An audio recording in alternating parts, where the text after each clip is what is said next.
你好，我是王一中。今天我要说我的最喜欢的菜的中国。我最喜欢的中国菜是麻辣豆腐，因为有很好吃。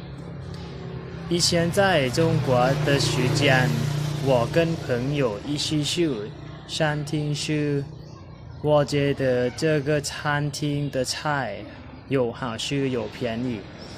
如果没有时间，还可以在我的房间自己做。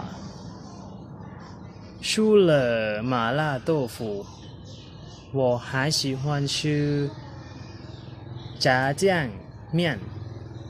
炸酱面有很多种菜，可能有豆腐、牛肉、青菜，还有西红柿。我非常喜欢吃这个菜，因为炸酱面有蛋白。我觉得中国菜的特别就是所有菜的味道都是麻辣的，看着挺好吃。我太喜欢吃辣的菜了。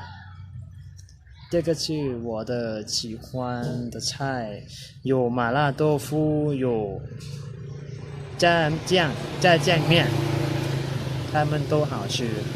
现在在老挝，我可以做这个菜了。